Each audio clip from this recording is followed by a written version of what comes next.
अगर आप सभी को ये वीडियो अच्छी लगे तो प्लीज़ लाइक शेयर कमेंट जरूर करें। अगर आप सभी को इसका पीडीएफ चाहिए तो मैं इस वीडियो के कमेंट बॉक्स के नीचे अपना टेलीग्राम लिंक दे दूंगा, आप वहां से इसका पीडीएफ डाउनलोड कर लेना, ठीक है। तो देखते हैं यूपी का पहला बजट कब आया था। तो पहला बजट पेश किया गया था 14 मार्च 1952 को, ठीक है। ये याद रखना थोड़ी सी जो है, हम यूपी बजट को जो है सबसे पहले कब स्टार्ट किया गया था वहां से लेकर शुरू करेंगे और 2023-24 तक पढ़ेंगे, ठीक है।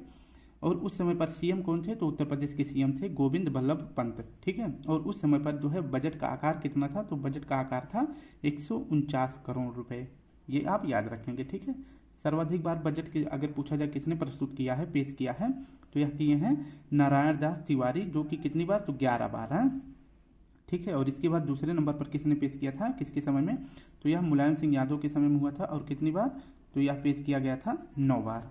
अब हम देखते हैं बजट 2023-24 के लिए अनुमानित डाटा क्या रखा गया है और जो है यह कब पेश किया गया था। तो बजट जो है 2023-24 के लिए किस दिन पेश किया गया था, तो प्रेजेंट ऑन मतलब किस तारीख को, 22 तारीख दूसरा महीना 2023, यानी कि 22 फरवरी 2023 को, ठीक है। ये आप याद रखेंगे, ठीक है। और उस समय पर जो है हमारे जो फाइनेंस मिनिस्टर थे कौन थे, तो सुरेश कुमार खन्ना थे, ठीक है। तो ये भी आप याद रखना, यानी कि वर्तमान में जो है उत्तर प्रदेश के वित्त मंत्री कौन है, तो सुरेश कुमार खन्ना है।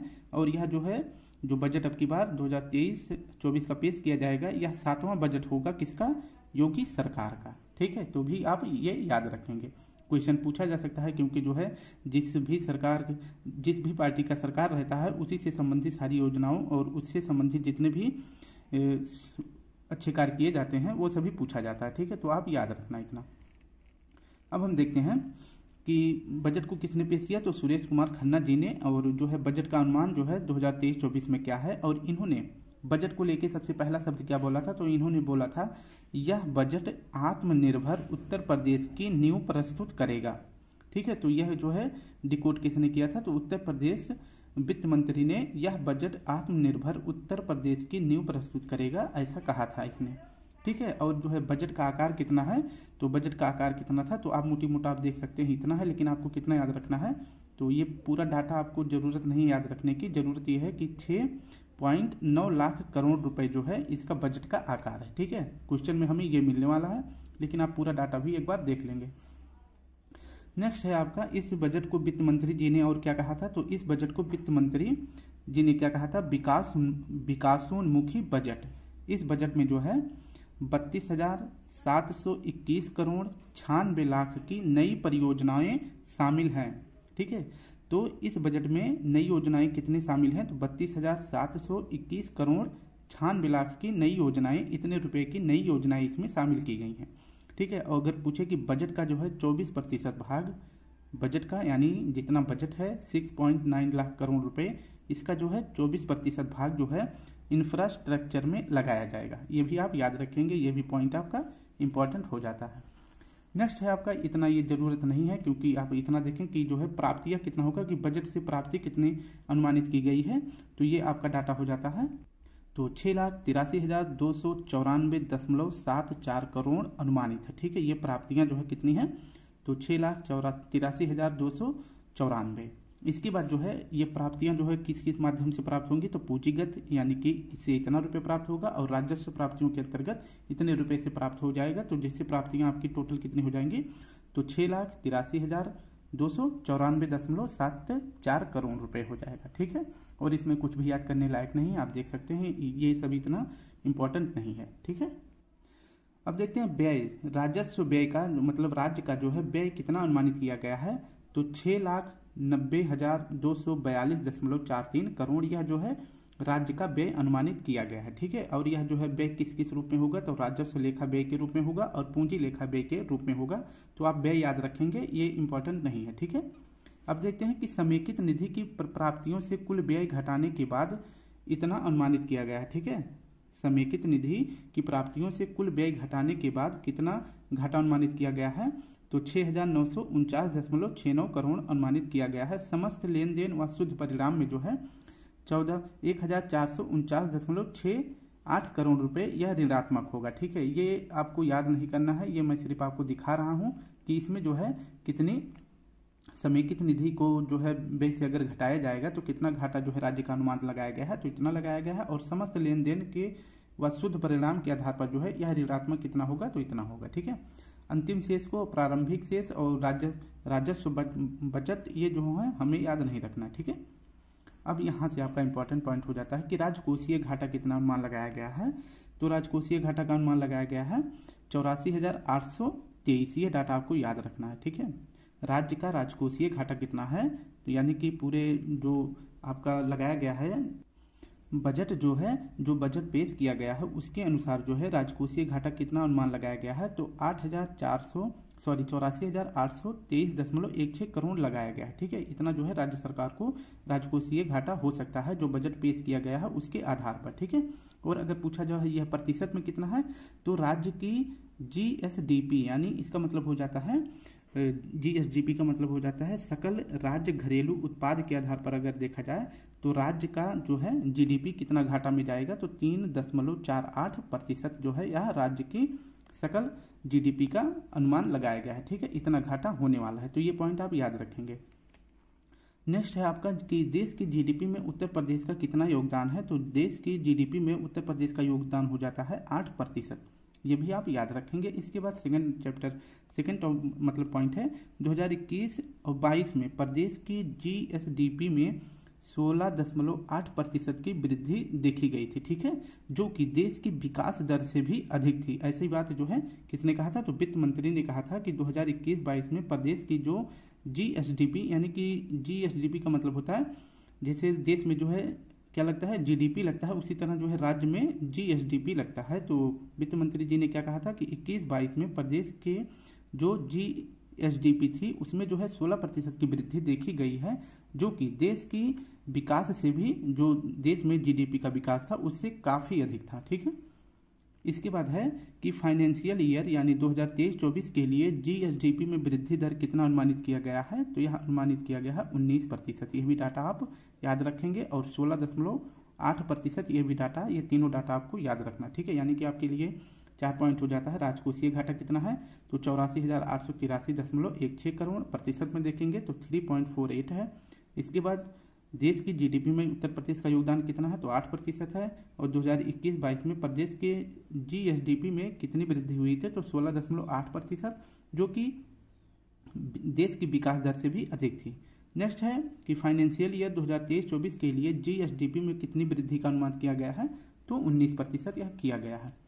और बात क्या बताए थे वित्त मंत्री जी ने, तो उन्होंने कहा था कि 2017 से पूर्व बेरोजगारी दर उत्तर प्रदेश में कितनी थी, तो 2017 के पहले 14.4% थी, जो कि वर्तमान में घटकर कितनी हो गई है, तो वर्तमान में घटकर हो गई है 4.2%।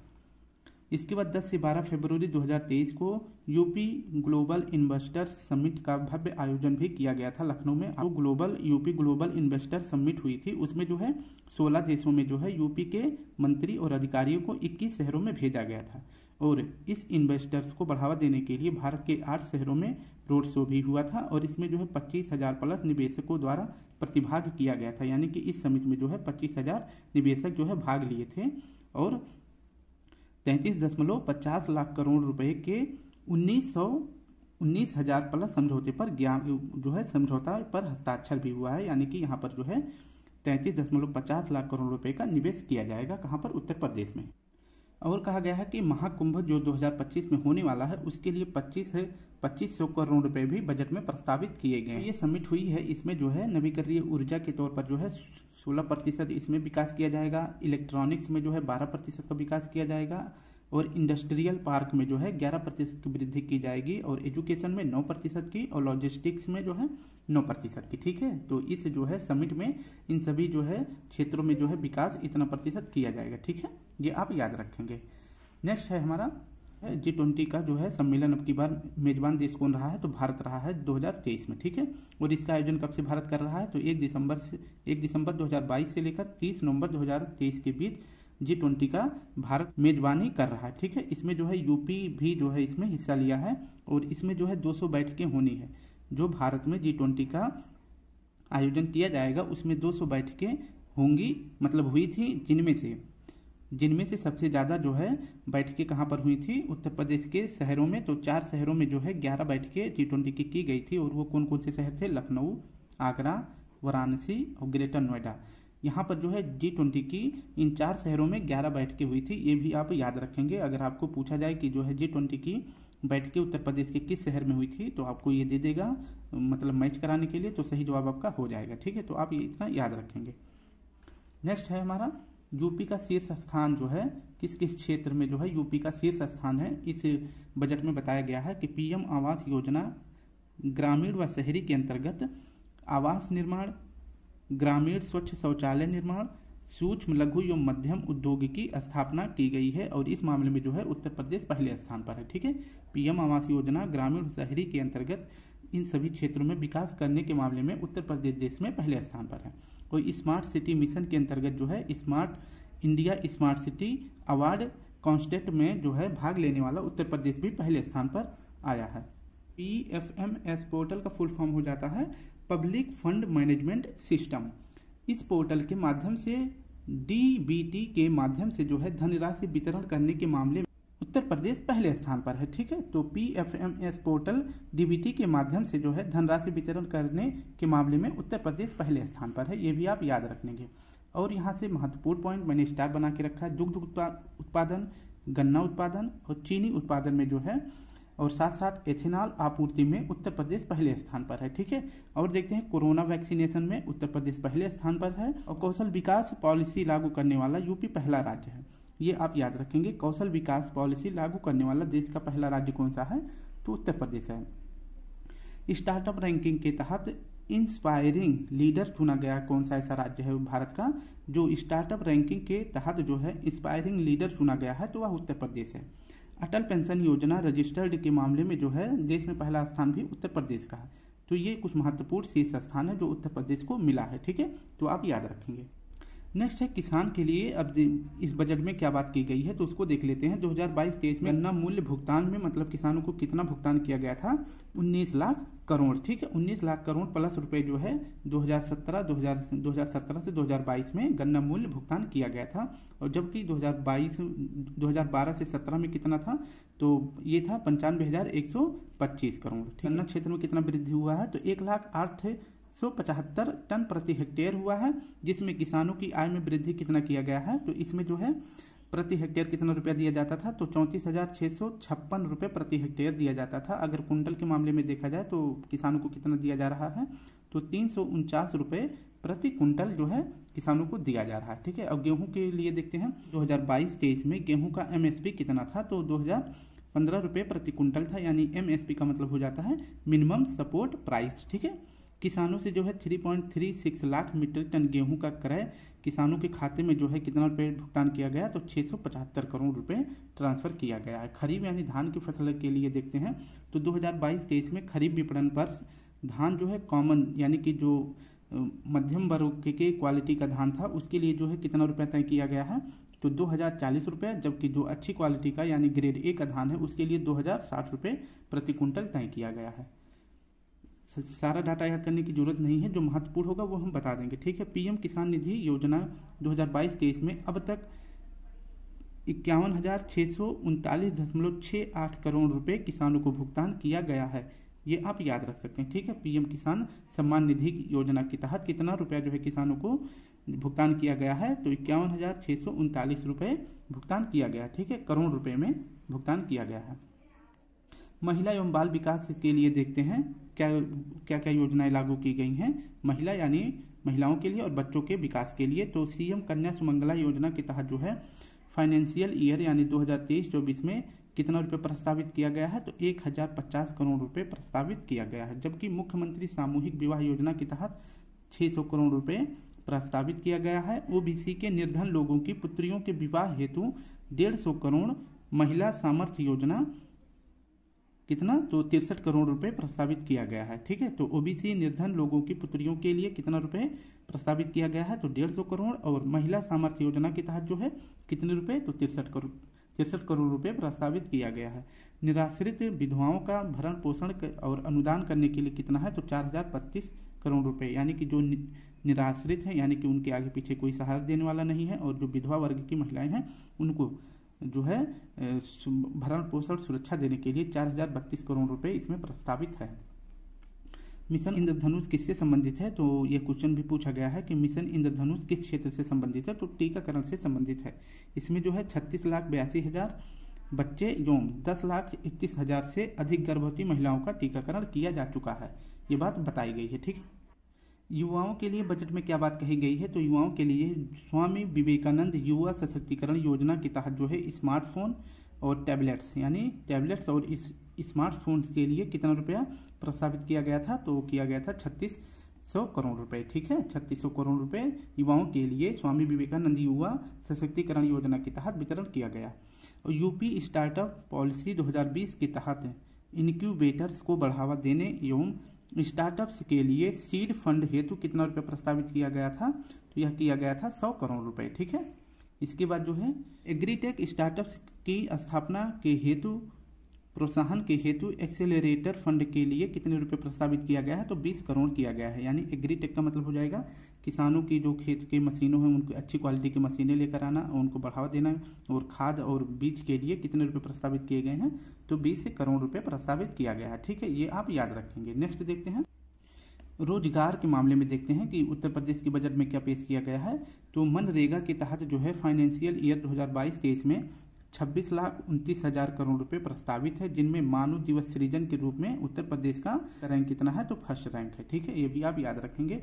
नेक्स्ट हमारा है राष्ट्रीय ग्रामीण आजीविका मिशन के तहत जो है फाइनेंशियल ईयर 2022-23 में 1,07,000 स्वयं सहायता समूह का गठन किया जा चुका है। ठीक है, नेक्स्ट है आपका MSME अधिनियम 2020 के तहत जो है कितनी इकाइयों को, तो इकाइयों को जो है 1000 दिवस तक किसी भी विभाग के निरीक्षण से छूट दिया गया है, और इसमें जो है क्या प्रावधान किया गया है, तो फाइनेंशियल ईयर 2022-23 में 3,95,000 से अधिक उद्यम पंजीकृत भी किए गए हैं, ये भी आप याद रखेंगे।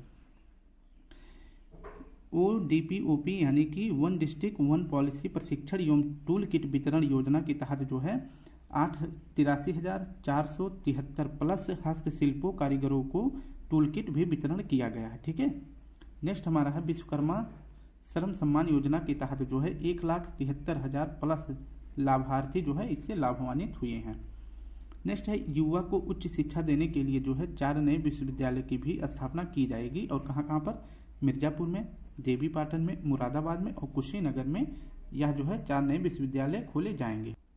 नेक्स्ट है कि मुख्यमंत्री युवा स्वरोजगार योजना के तहत जो है 17,147 लाभार्थी को लाभान्वित किया गया है, जबकि यूपी कौशल विकास मिशन गत 6 वर्षों में, ठीक है, तो यूपी कौशल विकास मिशन गत 6 वर्षों में 12,50,000 प्लस युवा पंजीकृत किए हैं, किसके तहत, यूपी कौशल विकास मिशन के तहत। इसके बाद नेक्स्ट है मुख्यमंत्री ग्रामो उद्योग रोजगार योजना के तहत जो है कितनी इकाइयां स्थापित की गई हैं, तो 4,837 इकाइयां स्थापित की गई हैं, जबकि 88,808 लोगों को रोजगार इसमें मिला है। नई उत्तर प्रदेश पर्यटन नीति 2022 अगले 5 वर्षों में जो है 10 लाख करोड़ रुपए का निवेश का लक्ष्य रखा गया है। नई उत्तर प्रदेश, ये पॉइंट आप याद रखेंगे। नई उत्तर प्रदेश पर्यटन नीति कब आई थी, तो 2022 में। इसके तहत जो है अगले 5 वर्षों में यानी कि 2027 तक जो है 10 लाख करोड़ रुपए का निवेश का लक्ष्य रखा गया है।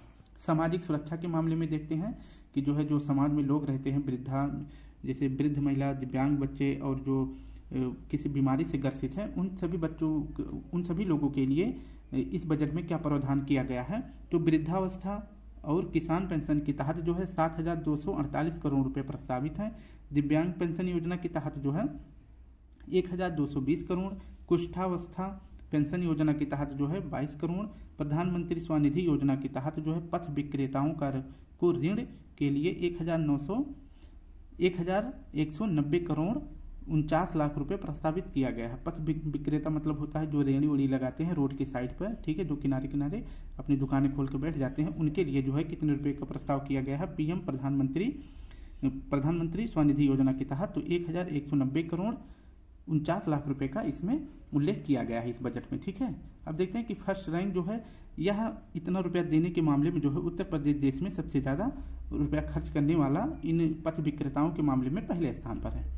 नेक्स्ट है हमारा राष्ट्रीय खाद्य सुरक्षा अधिनियम के तहत पीएम गरीब कल्याण अन्न योजना के फेज 3, 4 और 5 में जो है 81.25 लाख मीट्रिक टन खाद्यान्न का वितरण किया गया है। ठीक है, श्रमिक कल्याण के लिए देखते हैं, श्रमिक यानी कि जो मजदूर वर्ग हैं उनके लिए क्या सुविधाएं हैं।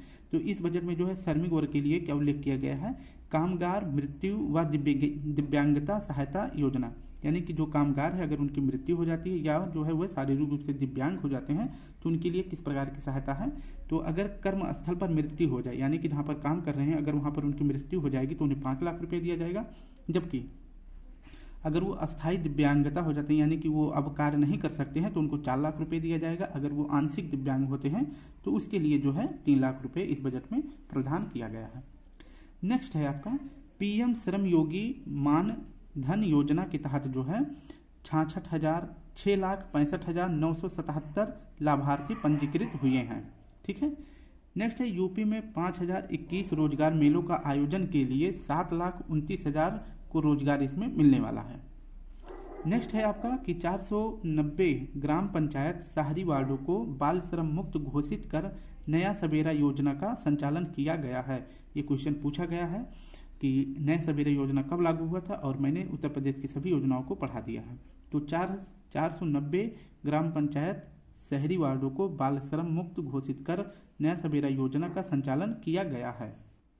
सीएम जन आरोग्य योजना के तहत जो है कितना रुपए प्रस्तावित है, तो 100 करोड़ रुपए का प्रस्ताव किया गया है बजट में। स्थापना में देखते हैं, यानी कि रोड निर्माण में या उत्तर प्रदेश किस प्रकार अपना योगदान दे रही है। तो फाइनेंशियल ईयर 2023-24 में बजट में क्या पेश किया गया है, तो झांसी लिंक एक्सप्रेसवे तथा चित्रकूट लिंक एक्सप्रेसवे के नई परियोजनाओं के चरण हेतु 235 करोड़ रुपए प्रस्तावित किया गया है।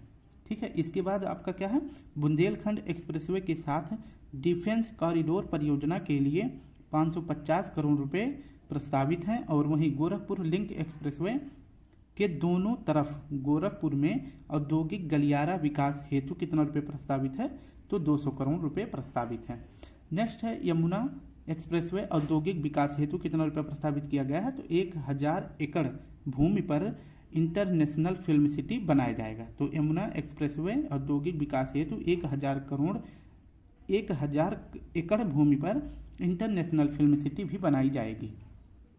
इसके बाद फाइनेंशियल ईयर 2022-23 में 60,397 किलोमीटर की सड़कें गड्ढा मुक्त एवं 14,114 किलोमीटर मार्गों का नवीकरण किया गया है। यानी कि 60,397 जो किलोमीटर की सड़कें थी उन्हें गड्ढा मुक्त कर दिया गया है। और 2022-23 में नए रोड कितने बनाए गए हैं, 14,144 kilometre.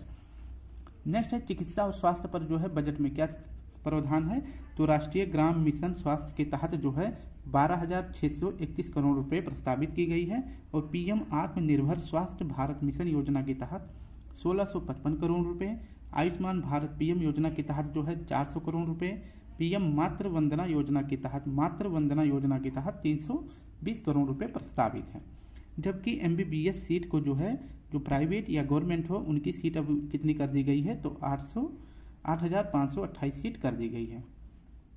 Government para medical college के लिए जो है अब कितने स्कूल खोले गए हैं, तो यह 19 को मतलब खोले जाएंगे, मतलब हो जाएंगे टोटल 19 हो जाएंगे। पहले कितना था, तो 17 था। इसके बाद राष्ट्रीय मेडिकल कॉलेज यह जो है कहाँ पर खोला गया है, तो राष्ट्रीय मेडिकल कॉलेज मेरठ, प्रयागराज, लखनऊ में डायबिटिक रेटिनोपैथी की स्थापना की गई है। तो डायबिटिक रेटिनोपैथी की स्थापना कहाँ पर की गई है, तो मेरठ, प्रयागराज, लखनऊ में। नेक्स्ट है हमारा भारत में व्यवसाय सुगमता रैंकिंग में उत्तर प्रदेश सेकंड स्थान पर है। वर्तमान में भारत में व्यवसाय सुगमता रैंकिंग में उत्तर प्रदेश सेकंड स्थान पर है। और पहले कितने स्थान पर था, तो 14वें स्थान पर था। यानी कि सुगमता का मतलब होता है कि उत्तर प्रदेश में व्यवसाय के लिए उद्यमियों को यहाँ पर लेके आना, ठीक है, और उनको सुरक्षा देना व किसी भी प्रकार की उनके साथ कोई घटना ना हो, ताकि उत्तर प्रदेश में जो है इन्वेस्टर्स ज़्यादा से ज़्यादा आ सके और यहाँ पर अपने फैक्ट्रियों को स्थापित कर रोजगार के मामले में बढ़ावा मिल सके। ठीक है, तो पहले जो है उत्तर प्रदेश सुगमता के मामले में 14वें नंबर पर था और अब जो है कितने हैं, तो दूसरे नंबर पर है। नेक्स्ट है सूक्ष्म लघु मध्यम उद्योग तथा निर्यात प्रोत्साहन के अंतर्गत उत्तर प्रदेश में बजट में क्या पेश किया गया है, तो नवीन MSME नीति में 2022 में रोजगार सृजन में 15% वार्षिक वृद्धि प्रस्तावित है। ODOP यानी कि वन डिस्ट्रिक्ट वन प्रोडक्ट हस्तशिल्प उत्पादों के विपणन को प्रोत्साहन हेतु यूनिटी मॉल की स्थापना जो है करने के लिए 200 करोड़ रुपए प्रस्तावित किया गया है। यूनिटी मॉल का मतलब होता है कि उत्तर प्रदेश के जो 75 जिलों में जो भी प्रोडक्ट सबसे ज़्यादा उत्पादित होते होंगे, यानी कि जैसे आपका हो जाता है आगरा में पेठा हो गया और प्रतापगढ़ में आपका आंवला हो गया, तो जो उस डिस्ट्रिक्ट में सबसे ज़्यादा फेमस है उन सभी को जो है एक ही स्थान पर लाकर उनके लिए मार्केट स्थापित करना, उसी को क्या कहा जाता है, यूनिटी मॉल कहा जाता है। तो इस यूनिटी मॉल को बनाने के लिए 200 करोड़ रुपए का प्रस्ताव रखा गया है। सड़क व सेतु के निर्माण के लिए 21,159 करोड़ रुपए हैं, जिसमें ग्रामीण क्षेत्रों की सड़कों के लिए 1528 करोड़ है, जबकि धर्मार्थ मार्ग विकास के लिए 100 करोड़ है। धर्मार्थ मतलब जो मार्ग जो है धार्मिक स्थलों पर जाते हैं उन मार्ग को विकसित करने के लिए 1000 करोड़ रुपए का प्रस्ताव है। सिंचाई एवं जल संसाधन के लिए देखते हैं तो फाइनेंशियल ईयर 2023-24 में बाढ़ नियंत्रण एवं जल निकास हेतु 2803 करोड़ रुपए प्रस्तावित हैं, जबकि ये दोनों याद रखेंगे, जबकि मध्य गंगा परियोजना के तहत 375 करोड़ है और सरयू नहर परियोजना के तहत 192 करोड़ रुपए का प्रस्ताव रखा गया है। जल जीवन मिशन के तहत जो है फाइनेंशियल ईयर 2023-24 में 25,350 करोड़ रुपए का प्रस्ताव है। नागरिक उड्डयन यानी कि एयरपोर्ट के मामले में देखते हैं तो वर्तमान में उत्तर प्रदेश में 9 एयरपोर्ट हैं, ठीक है, जिनमें से 3 इंटरनेशनल एयरपोर्ट हैं, 1-2 तो बन रहा है, जैसे आपका अयोध्या वाला और आपका जेवर एयरपोर्ट, ये दोनों अभी बन रहे हैं।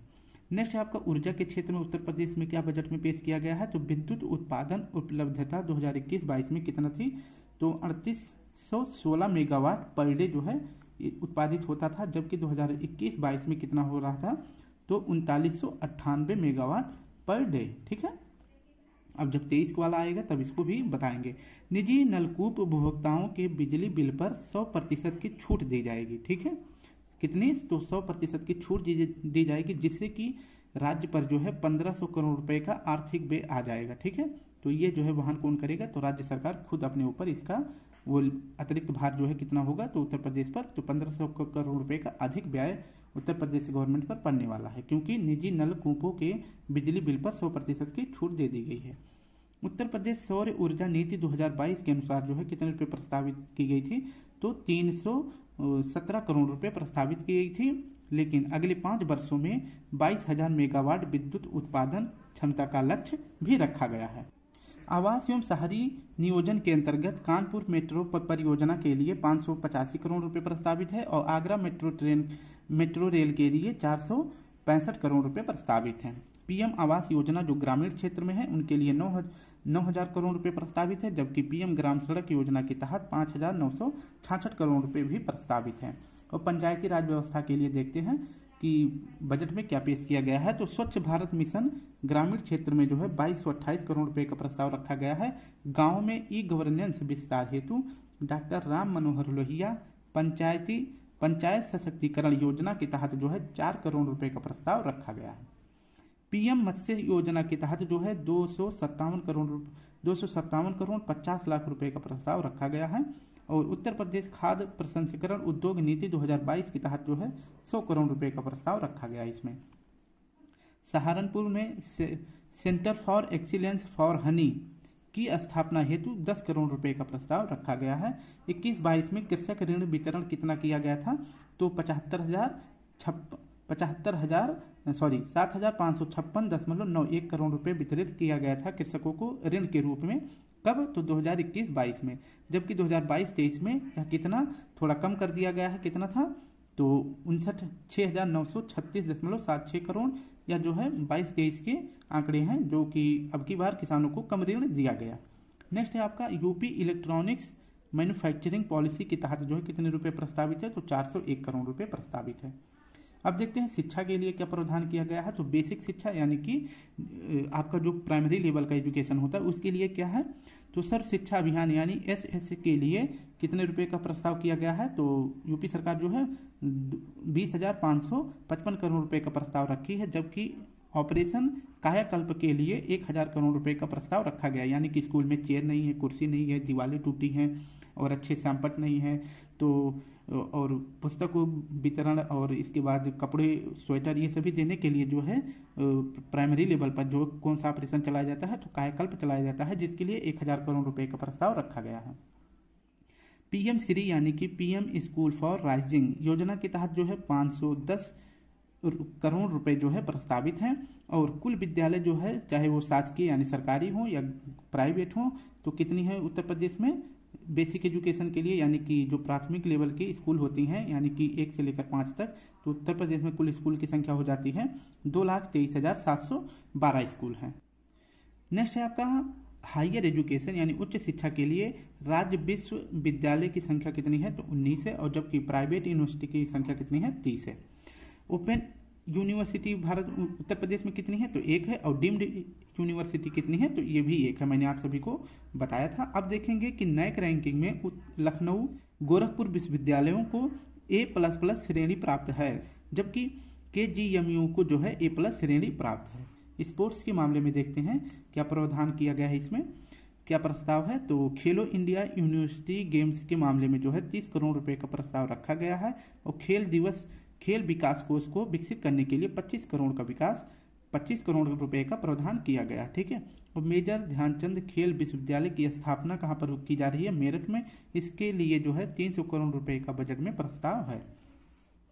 वन एवं पर्यावरण के क्षेत्र में देखते हैं क्या कार्य किया जा रहा है, तो यूपी में वनावरण एवं वृक्षावरण कुल भौगोलिक क्षेत्रफल का कितना है, तो 9.23% है, जो कि 2030 तक कितना रखना है, तो 9.23 से बढ़ाकर 15% तक करने का लक्ष्य है।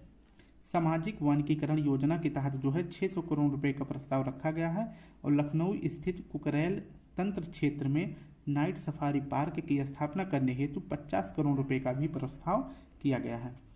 उज्ज्वला योजना के लाभार्थियों को जो है फ्री कुकिंग गैस सिलेंडर की रिफिलिंग के लिए 3047 करोड़ रुपए दिया गया है। ठीक है, और इसके बाद जो है बेटी बचाओ बेटी पढ़ाओ योजना के तहत जो है 71 जिलों में संचालित यह योजना कर दी गई है। ठीक है, तो बेटी बचाओ बेटी पढ़ाओ योजना यूपी के 71 जिलों में संचालित है।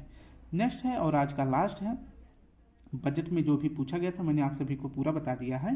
राजकोषीय सेवाएं देखते हैं, तो राज्य वस्तु एवं सेवा कर तथा मूल्य वर्धित कर से राजस्व संग्रह का लक्ष्य कितना रखा गया है, तो यह रखा गया है 1,50,000 करोड़ रुपए, जबकि आबकारी शुल्क के रूप में 58,000 करोड़ है, और वाहन शुल्क के तौर पर 12,672 करोड़ रुपए है।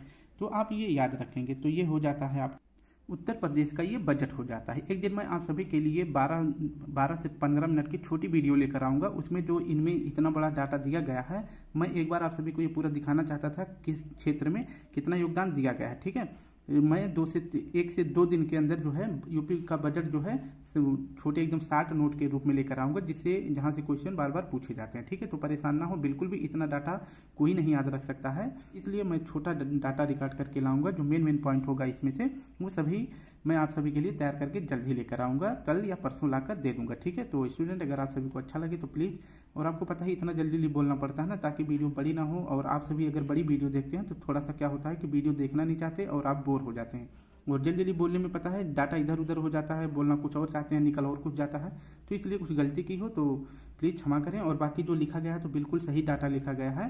तो फिर कल मिलते हैं अपने यूपी के बजट के 60 नोट के साथ, जो अच्छी तरह से आप सभी को समझ में भी आ जाएगा और धीरे धीरे बता देंगे। ठीक है, तो कल फिर मिलते हैं। आज के लिए आप सभी को प्यारा सा जय हिंद, जय भारत।